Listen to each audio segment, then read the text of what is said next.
दोस्तों UPSC EPFO APFC exam का combined recruitment test complete हो चुका है और आप में से बहुत सारे बच्चे बोल रहे हैं कि सर अब वीडियोस मत बनाओ, अब हमारे जख्म मत कुरे दो। बट दोस्तों मेरा पर्पस आप लोगों के जख्म कुरेदना नहीं है, मेरा पर्पस है आप लोगों को गाइड करना। दोस्तों जब 2023 में एग्जाम कंडक्ट हुआ था तो उसके बाद भी बहुत सारे बच्चे यही रिक्वेस्ट करते हैं कि सर अब वीडियोस मत बनाइए, ये एग्जाम दोबारा नहीं आने वाला। लेकिन 2 साल बाद ही 2025 में एग्जाम आ गया और दोस्तों बहुत सारे बच्चे जिनका 2023 में पेपर क्लियर नहीं हुआ था वो दोबारा 2025 में प्रिपरेशन में जुट गए और इस बार उन्होंने फिर पेपर दिया है। और जो बच्चा 2023 से 2025 तक लगातार तैयारी कर रहा था उन्हीं के मुझे फोन आ रहे हैं कि भाई हमारे 200 प्लस का स्कोर बन रहा है। तो कहीं ना कहीं कंसिस्टेंसी एक बहुत जरूरी पिलर थी इस एग्जाम के प्रिपरेशन में।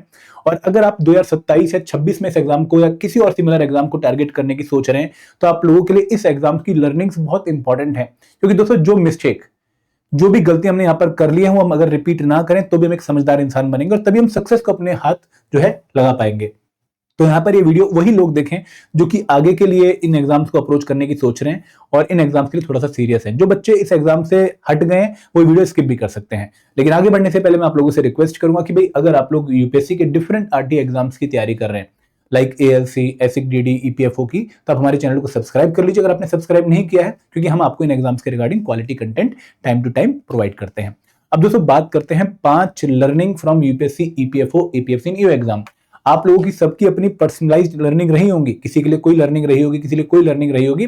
मैं आपको एक ओवरऑल जो है एवरेज बच्चे के हिसाब से क्या लर्निंग्स हैं या एक मेंटर के हिसाब से क्या लर्निंग है इस एग्जाम से, वो आपके साथ शेयर करना चाहूंगा और आप मुझे बताइएगा बाद में कि आप मुझसे डिसएग्री कर रहे हैं या फिर मुझसे एग्री कर रहे हैं। I will be more than happy अगर आप मुझसे कंस्ट्रक्टिवली जो है क्रिटिसाइज करेंगे या फिर से क्रिटिक बनेंगे, ठीक है। I will be enjoying that कि अगर आप एक पॉजिटिव वे में एक लॉजिक के साथ कोई और जो है लर्निंग मेंशन करेंगे, वी विल अप्रिशिएट दैट। अब बात करते हैं दोस्तों लर्निंग की। देखो अगर मैं बात करूं इस एग्जाम की सबसे पहली लर्निंग की तो जो मेरे एंड पे मुझे लर्निंग लगी वो ये लगी कि भाई इस बार जो डिफिकल्टी लेवल था खासकर जीएस के क्वेश्चंस का वो ऑलमोस्ट सिमिलर था यूपीएससी सीएससी प्रीलिम्स एग्जाम के, ठीक है। मुझे बहुत बार ऐसी फीलिंग आई क्वेश्चंस पढ़ते हुए कि शायद मैं यूपीएससी प्रीलिम्स एग्जाम ही दे रहा हूं और बहुत सारे क्वेश्चंस में फीलिंग आई।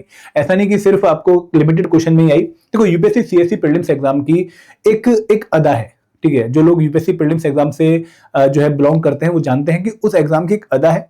वहां पर आपको सिंपल क्वेश्चन में भी ट्रिक देखने को मिल जाएगी, ठीक है। क्वेश्चन टफ नहीं होता, ऑप्शन टफ होते हैं और कहीं ना कहीं पेपर में घुमा के चीजें पूछी गई होती है, स्ट्रेट फॉरवर्ड चीजें नहीं पूछी गई होती। तो ये अदा आपको इस बार के एपीएफओ एग्जाम में पक्का देखने को मिलेगी, भले ही वो अकाउंट्स के क्वेश्चन हो, भले ही वो जीएस के क्वेश्चन हो और भले ही वो इंग्लिश के क्वेश्चन हो। कहीं ना कहीं आप लोगों को ट्रिकीनेस इस पेपर में देखने को मिलती है। तो ये पेपर ऑलमोस्ट सिमिलर था डिफिकल्टी लेवल में यूपीएससी सीएससी प्रीलिम्स एग्जाम के। हम हमेशा कहते हैं कि भाई अगर यूपीएससी सीएससी प्रीलिम्स 21 है तो ये 19 है, बट इस बार ये 20.5 है अगर यूपीएससी प्रीलिम्स 21 है, क्योंकि ऑलमोस्ट जो है सिमिलर है। आप अगर कुछ क्वेश्चन देखेंगे भी, ठीक है, मैं अगर जीएस से बताऊं तो 29 क्वेश्चन टोटल पूछे गए हैं और स्कोरिंग पोटेंशियल लेस देन 70% है। मतलब अगर पॉलिटी से 9 क्वेश्चन पूछे गए हैं तो कोई बच्चा अच्छा जो है वो 6-7 तक ही पहुंच पाएगा। अगर हिस्ट्री से 9 क्वेश्चन पूछे गए हैं तो अच्छा बच्चा 5 या 6 तक ही पहुंच पाएगा। अगर साइंस से 10 क्वेश्चन पूछे गए हैं कोई अच्छा बच्चा 5 या 6 तक ही पहुंच पाएगा। तो ये तो कहानी यूपीएससी प्रीलिम्स एग्जाम में होती थी, अब वो कहानी यहां पर भी होने लग गई है। तो कहीं ना कहीं आप लोगों को यूपीएससी प्रीलिम्स एग्जाम की भनक यहां पर देखने को मिलेगी। और जो क्वेश्चन ऐसे थे कि भाई गुडम के रिगार्डिंग क्वेश्चन पूछ लिया कि भाई वहां की जो मूवमेंट थी उसके रिगार्डिंग कौन सी स्टेटमेंट करेक्ट है, या फिर आपसे जो बिरेंद्रनाथ ससमाल के बारे में क्वेश्चन पूछ लिया है, ठीक है, या फिर आपसे वीवीपैट के रिगार्डिंग क्वेश्चन पूछा, या फिर आपसे क्वेश्चन पूछा है जियो स्टेशनरी जो है जीपीएस पोजिशनिंग में कैसे टारगेट को लॉक करते हैं। तो सर ऐसे क्वेश्चन यूपीएससी प्रीलिम्स एग्जाम में आते हैं, ठीक है। तो यहाँ पे कहीं ना कहीं ईपीएफओ पे बहुत बड़ा इन्फ्लुएंस हमें देखने को मिला है यूपीएससी प्रीलिम्स एग्जाम का। ऑलमोस्ट सिमिलर नेचर के क्वेश्चन हमें देखने को मिले हैं। तो अगर आप लोग आगे किसी एग्जाम की तैयारी कर रहे हैं जो कि यूपीएससी कंडक्ट करता है लाइक एसिक डीडी या फिर ईपीएफओ या फिर एएलसी या फिर एलईओ, तो आप लोगों को यूपीएससी के जो सीएससी प्रीलिम्स एग्जाम के पेपर है या फिर सीएपीएफ एग्जाम के पेपर है या फिर सीडीएस एग्जाम के पेपर है और उन्हीं एग्जाम के जो पास्ट ईयर पेपर है वो पक्का देख के जाने चाहिए, उनको आपको मिस नहीं करना चाहिए। अब दोस्तों पहली लर्निंग, आई होप आप मुझसे एग्री कर रहे होंगे। सेकंड लर्निंग की बात करते हैं कि भाई पेपर इस बार भी अनप्रिडिक्टेबल था, ठीक है। ऐसा नहीं था कि कोई सेट पैटर्न हर बार की तरह हमें वही सेट पैटर्न देखने को मिला हो, 2023 वाला ही पैटर्न देखने को मिला हो।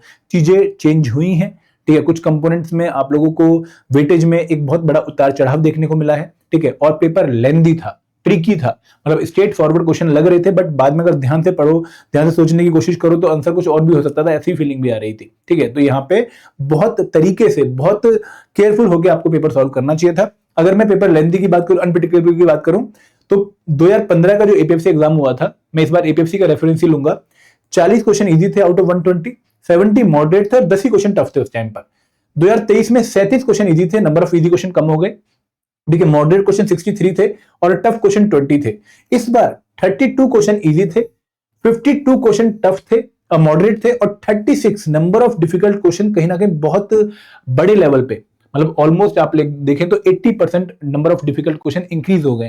तो ये एक बहुत बड़ा फैक्टर था कि भी काफी बच्चों के अटेम्प्ट जो हैं वो एक तो लेंदी होने की वजह से जितने वो सोच के गए थे उतने नहीं हुए, प्लस जो है एक्यूरेसी भी काफी लिमिटेड रही, एक्यूरेसी में भी काफी लो बच्चों को जो है देखने को मिला। तो ये मेरी सेकंड लर्निंग थी कि भाई आप लोग अगेन जब भी किसी एग्जाम की तैयारी करते हैं तो एक प्री डिफाइंड माइंडसेट के साथ, एक प्री डिफाइंड एटीट्यूड के साथ तैयारी मत करिए। आपकी अप्रोच जो है वो फ्लेक्सिबल होनी चाहिए और आपकी नॉलेज जो है वो ऐसी होनी चाहिए कि आप किसी भी तरह के पेपर को डील कर पाओ। तो यहाँ पे ये एक सेकंड लर्निंग मुझे देखने को मिली।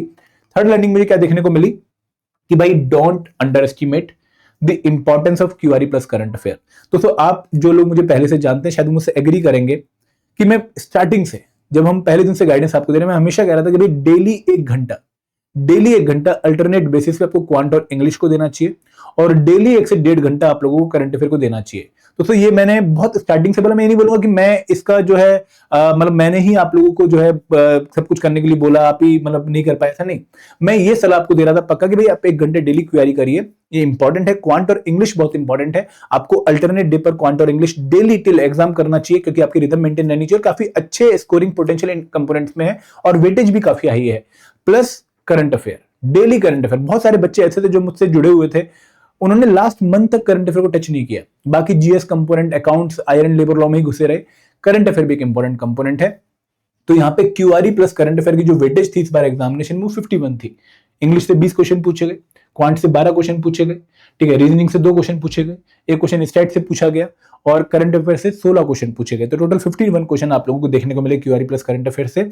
जीएस से 29 क्वेश्चन और वो भी टफ, और स्पेशल कंपोनेंट से 40 क्वेश्चन, 1/3 पेपर, लेकिन ये पेपर डुएबल था, यहाँ पे स्कोरिंग पोटेंशियल काफी अच्छा आपको देखने को मिला था। तो यहाँ पे थर्ड लर्निंग मेरी क्या थी कि भाई आप लोग इन कंपोनेंट्स को फॉर ग्रांटेड मत लीजिए, ये कंपोनेंट इंपॉर्टेंट है और इन पे आपको टाइम इन्वेस्ट करना पड़ेगा। कोई बच्चा इंग्लिश अच्छी है मेरी इस सोच के इंग्लिश नहीं पढ़ के जा रहा, पेपर में इंग्लिश टफ आ गई है तो वहां पे बहुत जो है बच्चों के हवा उड़ गई। तो यहाँ पे आप लोगों को चीजों को पहले से ही प्रिपेयर करके जाना पड़ेगा, आपको कोई भी चीज फॉर ग्रांटेड नहीं लेनी है। दोस्तों ये बहुत इंपॉर्टेंट लर्निंग है, ये बहुत सारे एग्जाम्स में हमारे काम आएगी, सिर्फ इस एग्जाम में नहीं। फोर्थ पॉइंट जो अगेन बहुत इंपॉर्टेंट है वो ये है कि भाई अभी भी इंपॉर्टेंट कंपोनेंट वही है जो पिछली बार थे। नो डाउट आप लोगों को थोड़े बहुत माइनर चेंज देखने को मिलेंगे, लेकिन क्वांट, इंग्लिश अभी भी इंपॉर्टेंट है, ठीक है। 2 कंपोनेंट हमने जो 8 कंपोनेंट बोले, जो हमारा अकाउंटेंसी है अभी भी इंपॉर्टेंट है, 10 क्वेश्चन आए हैं। हमारा हिस्ट्री, कल्चर, पॉलिटी, साइंस ये भी अभी भी इंपॉर्टेंट है। तो 6 कंपोनेंट आउट ऑफ 8 कंपोनेंट अभी भी इंपॉर्टेंट है। नो डाउट इस बार आपको जो है आयरन एंड लेबर लॉ के क्वेश्चन काफी कम देखने को मिले और कंप्यूटर क्वेश्चन काफी कम देखने को मिले। करंट अफेयर और सोशल सिक्योरिटी की वेटेज काफी बड़ी है, बट ये सीसो हमें हमेशा देखने को मिलता है। तो जो इंपॉर्टेंट कंपोनेंट 6 आउट ऑफ 8 है वो अभी भी इंपॉर्टेंट है। आपको पीवाईक्यू की एनालिसिस अच्छे से करनी चाहिए ताकि आप लोग आगे के लिए ये लर्निंग लेके जाओ कि भाई हाँ ये कंपोनेंट तो मुझे अच्छे से प्रिपेयर करने क्योंकि यहाँ से पेपर आएगा, इन कंपोनेंट को तो मुझे अच्छे से डील करना ही करना है। फॉर एग्जाम्पल अगर मैं इंपॉर्टेंट कंपोनेंट के नंबर जोड़ भी लूं तो 32, ठीक है, प्लस 10 42 और 27 आपके लगभग 42 प्लस 27 कितने हो गए, 69 क्वेश्चन आपके आउट ऑफ 120 उन्हीं कंपोनेंट में से जो कि पिछली बार भी इंपॉर्टेंट थे। तो ये आप लोगों को एक लर्निंग लेनी चाहिए। एंड दोस्तों last but not the least कि 3 महीने की प्रिपरेशन हेल्प तो करती है।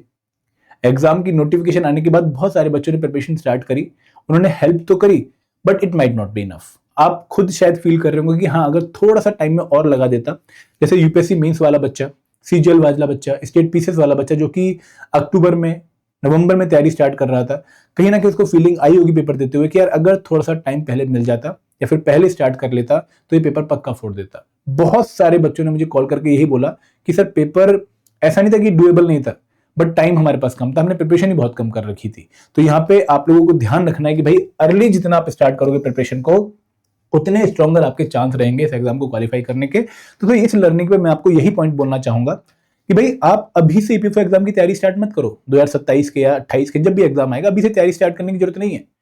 अभी आप कोई और एग्जाम पकड़ लो, क्योंकि इंडिया में जितने भी कॉम्पिटिटिव एग्जाम है वहां पे क्वांट भी आता है, रीजनिंग भी आता है, इंग्लिश भी आती है और करंट अफेयर भी आता है।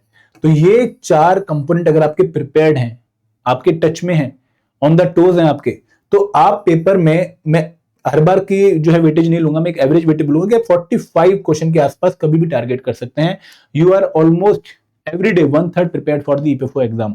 एंड इसके अलावा आप लोग जो है रेगुलर बेसिस पे जो हमारे जीएस कंपोनेंट है उनको प्रिपेयर कर सकते हैं, क्योंकि ये कंपोनेंट आपके 1 या 2 महीने में प्रिपेयर होने वाले नहीं होते, इनको काफी लंबा टाइम और मल्टीपल रिवीजन चाहिए होती है, तो आप इनको प्रिपेयर कर सकते हैं। और जब एग्जाम आता है उसके बाद आप जो स्पेशल कंपोनेंट्स हैं, accounts, auditing, iron, labour law, social security, उन पे फोकस कर सकते हैं। तो अभी जब तक एग्जाम की नोटिफिकेशन नहीं आती है, you must be ready with this 2 parts. अगर ये रेडी हैं तो आप स्पेशल कंपोनेंट के लिए ज्यादा टाइम आपको नहीं लगेगा, वो आप कभी भी 2-3 महीने में कवर कर सकते हैं। तो ये मेरी एक लर्निंग है जो मैं आप सबसे बांटना चाहूंगा। आई होप आप मुझसे एग्री कर रहे होंगे। तो दोस्तों ये वीडियो थी regarding the learning from EPFO exam. अगर आपको कोई और लर्निंग मिली है you can share in the comment section. But दोस्तों मेरा पर्पस आप लोगों को परेशान करना नहीं है, आपके जख्मों को कुरेदना नहीं है। मेरा पर्पस ये है कि भाई हम आगे के लिए बहुत रेडी रहें, ताकि हर बार ये जो दुख इस बार हो रहा है, जो दुख काहे खत्म नहीं हो रहा वाला डायलॉग है, वो यहाँ पर अगली बार हम यूज ना करें। Thank you very much. जय हिंद, जय भारत।